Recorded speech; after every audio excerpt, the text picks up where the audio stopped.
Hi, I'm Teacher Han, so I will be explaining a little bit about our Theme 2 class here today. Now, we have Theme 1 class, Theme 2, and History class, which is a little bit different than our regular classes. What makes them different is that we don't actually use a textbook per se. The reason why is because for these classes, the information that we wanted to teach to the students, what we wanted to talk about, and how we wanted to interact with the students, we couldn't really find a hard book textbook that wasn't as dry and yet at the same time informative. So what we ended up was the resource and the reading material. I will go out, research and find and compose it together in a way of which students can digest. So for Theme 1 class, the students are a little bit younger. Theme 2 and History class, the students are generally older. But for all of these classes, they basically require the students to freely express themselves and to hold discussions, right? So over here, as an example, right now for the past couple months, we've been talking about the topic of monsters in Theme 2 class.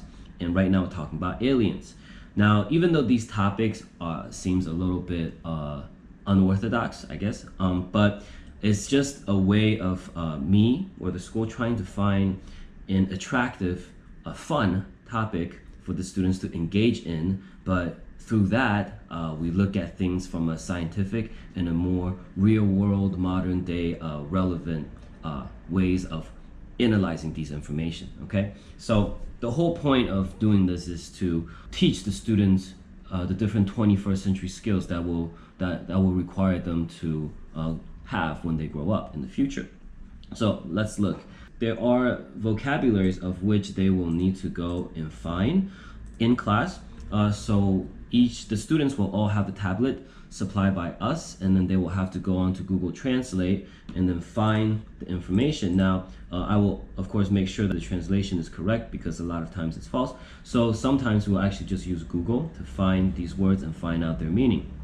So right here, what you have is they are using these digital devices to find these information. Now, we all know if we have a dictionary in class, it's just there to collect dust. Students will never use it. But the students being digital natives themselves, having this tablet is a platform of which they are very familiar with, and they will gladly use it. And a lot of times now that you will see students use the tablet to find Chinese or find English words of which they don't know on their own. And that's what we want, right? That's what we want as teachers, as parents, for the students to do, to be more independent, to go out and seek information on their own. So, of course, we jump into the topic from the folklore, the woo spooky angle, right? So I'll ask students to look at the Roswell UFO incident on Google. So over here we'll see, once they get there, they will see a brief Chinese explanation of it. So I'll ask them to read this and then explain it in their own words in English. So right here we have Chinese input and the English output, and that just works the brain in different aspects so they can be comfortable with input, output in different languages at the same time, right? So we'll discuss and then we'll put together the correct answer. And a lot of times there are no correct answers. A lot of these questions are open-ended questions. It's just something for us to talk about, to look at, right? So it's not so dead where there's only one answer. And then we go on to look at the great filter. So we will look at different videos in class. So here's an example from Curse Gazette. It's a great YouTube channel, and they talk about what it means for humanity if we are to discover or if we never discover life. So here.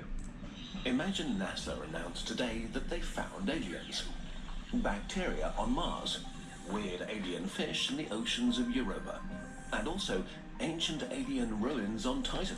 Okay, now as you can see, this video has Chinese subtitle, and we will turn it on because even though most students in these classes are proficient enough, because a lot of the information that they get to absorb are really technical, so I will still turn on the Chinese subtitle for them. And a lot of times I won't finish the whole video in class. Maybe of course we'll pause, we'll talk about it, and we'll continue with the video, and often I will ask them to finish it at home as sort of a take-home homework, and then we'll discuss it in class the next day.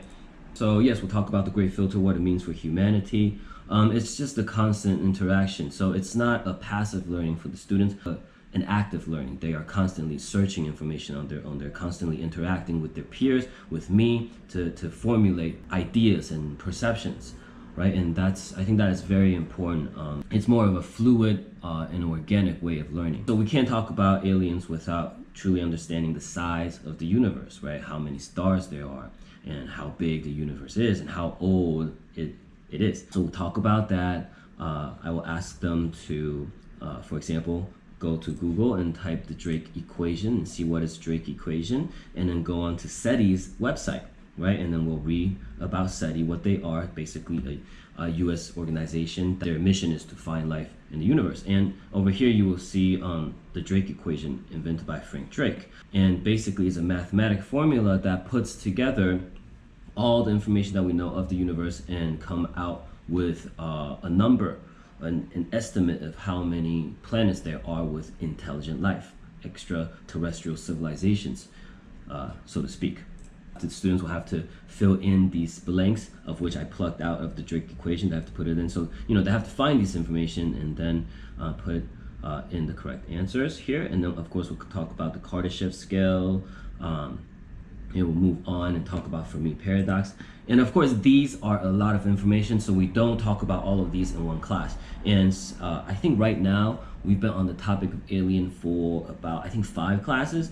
I think we'll need a couple more classes to finish. So it's not all crammed in together.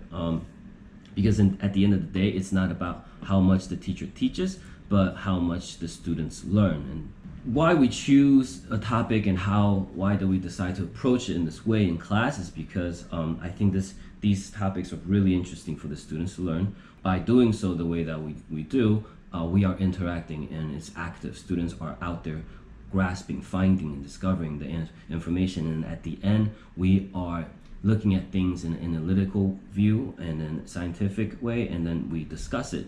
We've been asked before, why do we talk about this? What's the point? And the point is because we live in the modern day, in the age of science, and when it comes down to science, there are no questions that are unworthy. As an example, over here, I have the March issue of National Geographic, and it's a legitimate scientific question.